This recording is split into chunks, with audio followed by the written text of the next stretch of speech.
What is up, it's iCkEdMeL. How are you guys doing? And I kind of wanted to do something a little bit different because there's some story updates.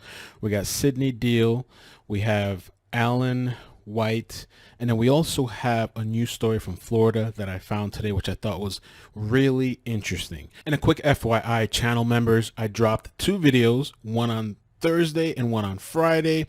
Friday's video is pretty interesting for an upcoming potential interview, which I haven't mentioned publicly. We'll see what happens with that. If you like what I do here on the channel and you want to support me, please be subscribed, turn on the bell notifications. Somebody recently messaged me with regards to being unsubscribed by YouTube. Like, YouTube is literally unsubscribing people from people's channels. I don't know why. This is somebody that I know is a subscriber. She's also active.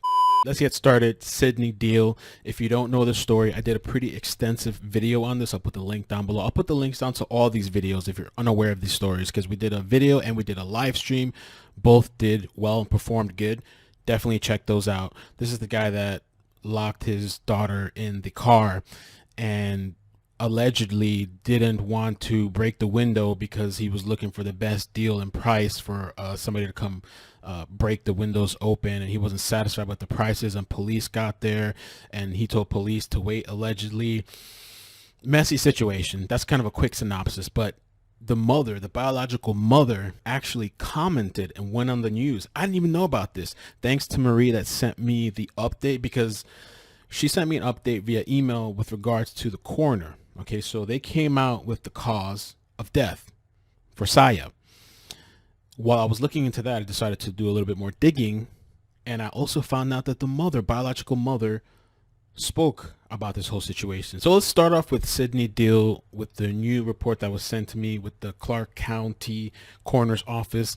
It's very brief. It's to the point. 20-month-old who died while she was in her father's car. The coroner said Sayah Deal died from a heat stroke due to being exposed to high temperatures. You know, no surprise there, right? Though there was the rumors of people saying that there was some sort of strangulation thing prior to, or because the whole thing, and this is all in the live, so if you guys have time, if anybody wants to hang out and chill while you're doing whatever in your house and listen to the live stream was really interesting. We went over the arrest report and the past situations also with CPS, which I believe from the reports that I read were dismissed, and so on and so forth. And it's just a really horrible, tragic situation, which, by the way, there was an article from the Las Vegas Review-Journal. They did state that he was released on house arrest, and he has been active on his Facebook. I guess this is his main page. A couple of Trump posts 18 hours ago, Trump 2020, all this political stuff, and he actually made a video. I guess he's a big Trump supporter. Nothing about the child. This was the post that was on the news and everybody was talking about. You know, and this is what we can see publicly. Maybe he has things that's not public. I want to listen to what he had to say. Let's see.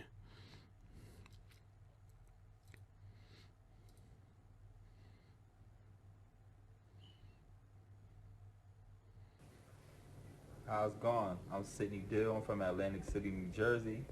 I'd like to take this chance to encourage all of my hard-working brothers and sisters to go out and vote President Donald Trump. Now, you know, I don't have any problem with this political stuff, but it's just weird, I guess. I don't know. That's the only thing we see. Nothing about the situation. And maybe that's probably instructed by lawyers not to do so, right?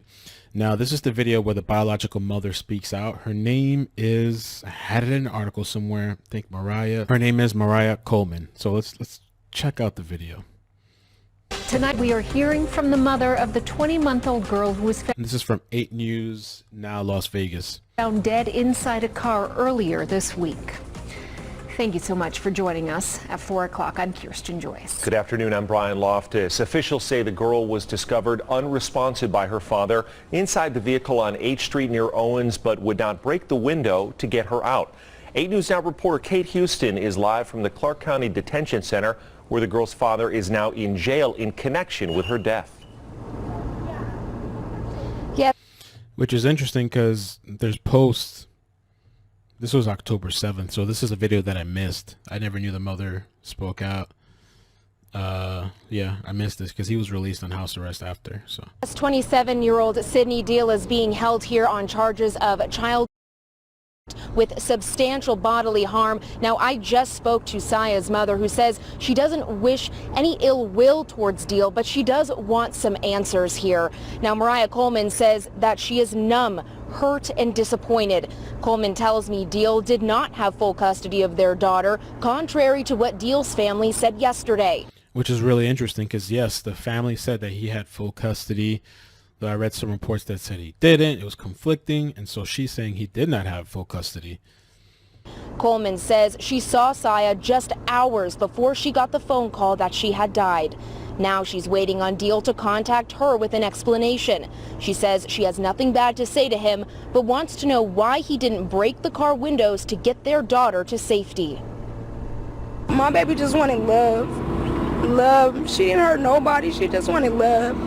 And if Sidney watching this, all she wanted was for you to be her father and love her. And you couldn't even do that. Oh, man. Everybody just pray for my family, pray for my community, because this is hitting all of us as a whole. Last night, Coleman gathered with family and friends to mourn the loss of her daughter. They lit candles, placed flowers, and released balloons. Now tonight, Coleman and Sidney Deal's family will come together to hold another vigil in honor of the young life that was lost. Now, we are waiting for a report from the coroner's office on a cause of death for Sayah. Now, at this time, Sidney did not show in court yesterday due to a medical refusal. We reached out to Metro. They say they cannot provide any information on that because of privacy laws. Deal is expected back in court tomorrow. And that's it with that. So on to the next story. Definitely comment down below. Let me know your thoughts about that. That's just a senseless, in every sense of the word, death. I just can't imagine. And I've already spoke about this on live streaming in the video. A group of adults, grown people can't figure this out while a child sits in the car and this happens. Like, it's just, and at one point the sister, I believe it was the sister, posted that he thought the AC was on, but it was actually the heater that was on. Next story. And the next story isn't much better. It's a crazy story. This next story, which we're going to watch a video to, is about these teenagers that got into a stolen car. I guess at some point they stole the car. One's 13, the other one's 14. I don't know how old the other one is. And I guess they call it here that he went for a joyride gone wrong. And the 13-year-old lost control of the car and speeds through a guardrail on the turnpike. It was reported the 47 mile marker on the turnpike and went into a canal. So let me just make this clear because I read over the article again. Julian's 13. The other person in the car was 13, and there was another person 14. According to NBC Miami, Julian was not driving. So when they crashed through this guardrail, I believe this thing went into the canal, according to NBC. The other passenger and driver abandoned Julian. He was left there to die. They ran. Now, the vehicle was reported stolen the day after the crash. The family states that Julian was an aspiring rapper. They also stated that he was not on alcohol or any drugs, that it was just a joyride that went wrong. So who knows if Julian knew the car was stolen or not. This is just one of those stories that I could go on and on and on about. It's really, I don't know, tragic. You know, when you're young, you know, I've done so many things when I was younger, and the people that you surround yourself with, which I had to learn really quickly when I came to Florida, to get away from these people, because some people are not the best people to be around, and those people always bring around negativity or trouble or all that kind of stuff, you know. And in your dying moments, I don't know if he died instantly or not, these people are up and gone. Hightailed it, gone. So let's take a look at the video. This is happened on the turnpike in Hollywood, right here in Broward. We are lost for words. We are heartbroken. A South Florida family in mourning tonight, dealing with the death of their loved one. A 13-year-old boy killed over the weekend in a tragic car accident. Thank you for staying with us here on NBC6. I'm Keith Jones. And I'm Jackie Nesbaugh. Good evening. Investigators say the driver of that car should not have been behind the wheel in the first place. NBC6 Amanda Placencia live in Hollywood with what we know now. Amanda? Yes, Keith and Jackie, and one of those teens that was involved in this crash remains here in the hospital, but 13... That looks like Memorial Regional. That's what that looks like. I've worked there for many years. That looks like the corner right there by the ER. 13-year-old Julian, who we are told Could be wrong. for a passenger, well, he did not survive. It looks like the Joe DiMaggio sign right there, too. And today we spoke to his family, who says that they believe these teens were on a joyride that went wrong, and now they're just coping with this loss.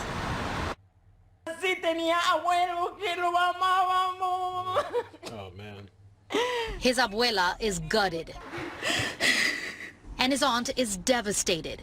Two women mourning the loss of 13-year-old Julian Bocanegra. We won't have our baby back. He's gone. He didn't get a chance to live. He didn't get a second chance. The others did.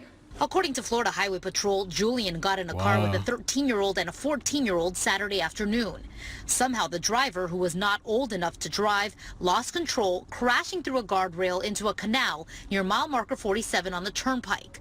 Julian did not make it, while the two other teens took off on foot before officers caught up with them. We're told that they abandoned the scene, the driver and the passenger, and left my nephew alone in the scene. Authorities say the car was reported stolen the day after the crash, but it's unclear how the teens got behind the wheel or who the car belongs to. Julian's aunt says he was a budding musician full of promise. He was an aspiring rapper. He would always let me know. He was a very loving cousin, loving brother. Their entire family says they do not believe Julian was on any drugs, and they are feeling empty by this loss. We have so many questions, but we are truly, truly destroyed. I love my son. Yeah, man. He was my only son. My firstborn. He's gone now. And as they mourn, Julian's family is hoping for answers as this investigation continues and unfolds. I'm going to move on to the Alan White part, which is a brief update, and you guys can check the links down below if you haven't seen that one, because it's an interesting story, and it's also kind of, I combined it together with Maricela.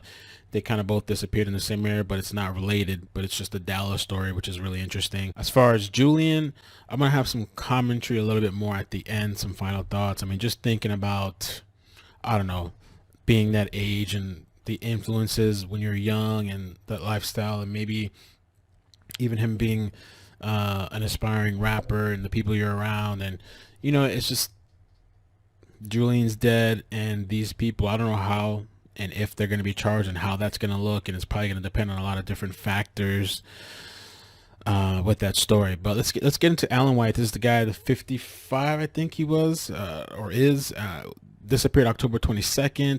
The two videos that I did have the surveillance footages of him leaving the LA Fitness and him being at a gas station, and we put in the things on the map and we saw the different locations on Google Maps. Weird, bizarre story. He's like this, I don't know if he's a CEO or some top executive at a company, KPMG. I mean, it seems like they're well off, and this guy just disappeared off of the face of the earth, it seems like, after his car was found, which was a loaner.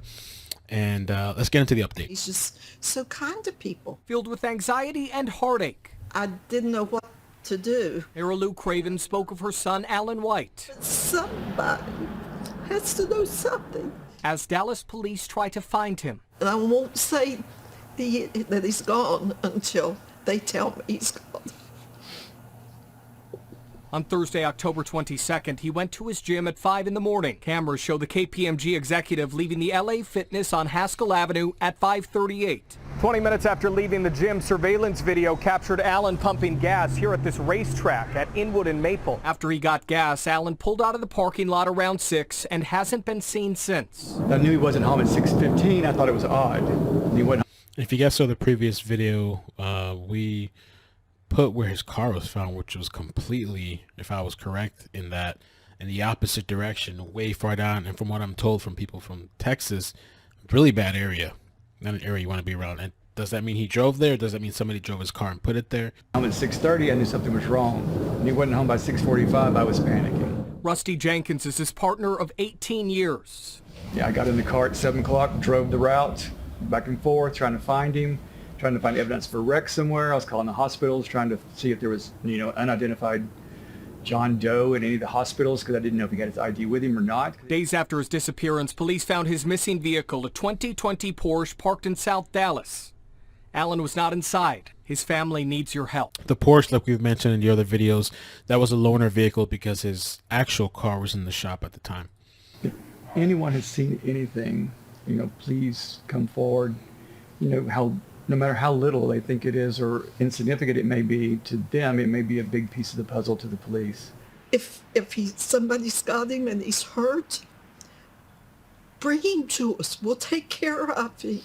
It'll be 3 weeks Thursday. The longest 3 weeks of your life. But his family has faith. I think he's still alive somewhere. I really do. And they're hanging on to hope. I'd just love to see his face again and him say, "Hey, Mom." In Dallas. I don't understand this. I'm Alex Rosier.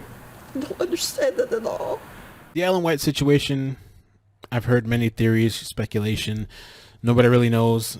Only the people that really did these things to him, or if there's a witness out there.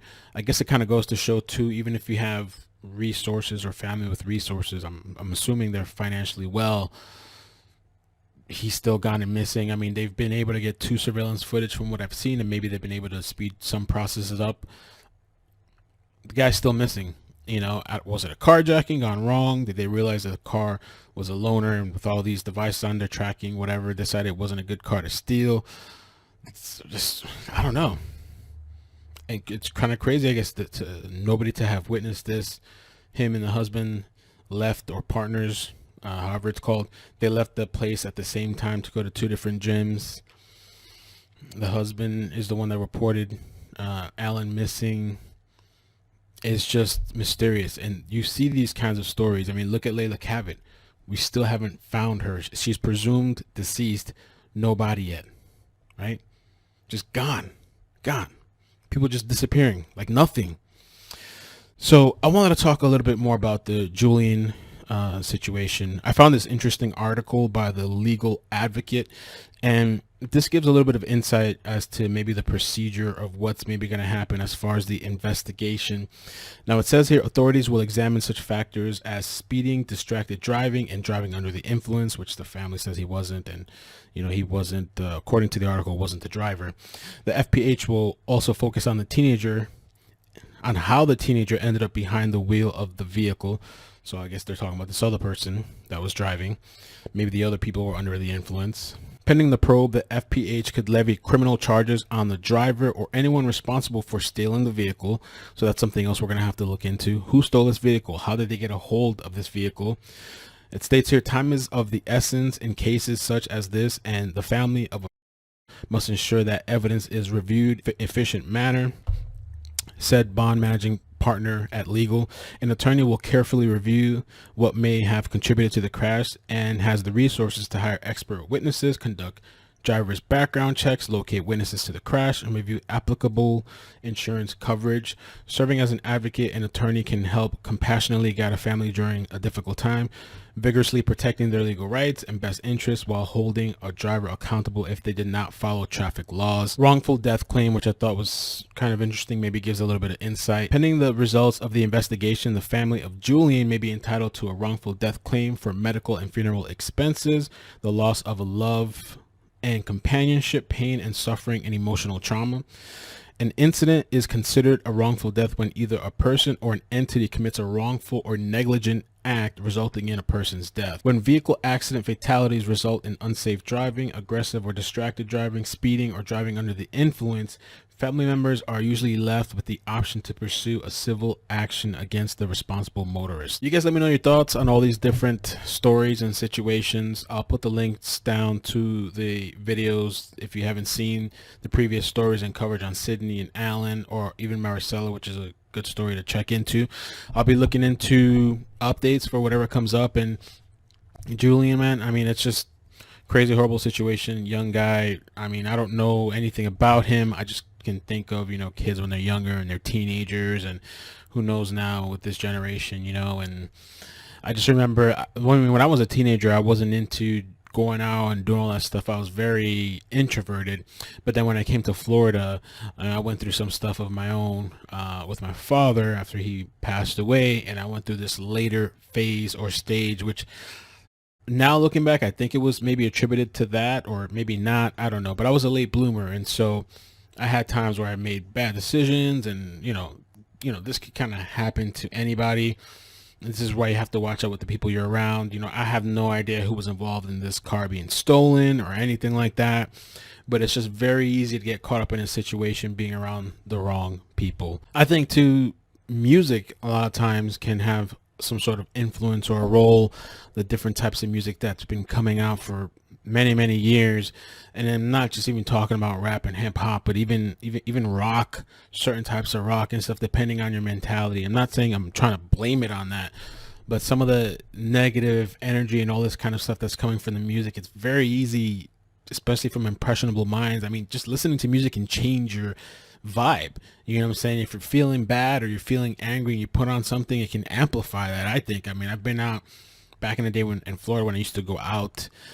When I first came, and I had a group of friends, and they were like going to the hip hop clubs, which I quickly learned most of those places, or the places I was going to, was just drama and people not even going there to enjoy themselves, just looking for a fight. And a lot of people I was hanging out with, some of them enjoyed fighting, and you'd get into these ridiculous situations over somebody spilling a drink on somebody. It's just, or stepping on a shoe. We can go on and on and on and on. That's when I learned that I had to pull out of those situations. And I have stories for days. Many of them I haven't told. There's some stories I've told on YouTube, but there's also the people that are sitting down taking notes and waiting for the haha I gotcha moment, you know what I'm saying? So I don't share all those stories. I have no idea what it's like being in social media, being a teenager. I sometimes thank God that I didn't have social media back then, or even through the phase of mine where I went through. I'm glad I wasn't into social media then, because there'd probably be some crazy, probably funny, crazy videos out, or I don't know, things that you probably wouldn't want to look back on particularly. And so I think that adds a lot of pressure for kids or the younger generation growing up. And I have no idea either what it's like to raise a teenager, and kids go through the rebellious phase. I'm not saying that this kid went through that, but people just make decisions. You're very impressionable, or easily influenced, lower inhibitions. You just never think those types of things are going to happen, even in very innocent situations. I was one time on the turnpike, that same turnpike. I was driving with a group of friends. This was a very long time ago. I was driving with two other friends, and I was a driver, and we were going to go play DDR, Dance Dance Revolution. And I was driving on that same turnpike, and I guess it had just rained, and I was going on like an elevation thing, just a slight elevation. And I don't know if it's because the tires that I had, I think the tires needed to be changed. Like, they weren't like worn off, but I guess there wasn't enough grip. Went over a puddle. I don't know if it was the tires or whatever. I changed all the tires after that. Went over some sort of puddle or something, and I hydroplaned on the turnpike.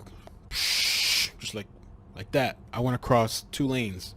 Thankfully there was the cars are really far behind and between us. So we slid. They were freaked out. My 2 friends, Chris and Nick, they were freaked out. Me, I was calm the entire time. I even started laughing at one point. That's just how I am. That's how I react to crazy situations. When I'm in a situation, I'm not me personally, not the type to start screaming. I'm the driver. I got to be in control of this situation. I can't be freaking out with these people too. So I quickly turned the wheel back. I started driving. I kind of started laughing after, and they were like, "Mel, that wasn't funny," But yeah, it's just one of those stories. I've told that before. Things can just happen. You know what I'm saying? Not even particularly. I mean, this is a stolen car, this situation, but I'm just saying, anything in life, people are just random things happening all the time, everywhere. And I'm kind of rambling, but thank you guys for all the support. I appreciate it. Thank you, channel members. Please hit a like and share, subscribe, turn on the notifications. When you hit notifications, hit the all, and take care of yourselves. Be safe. Peace.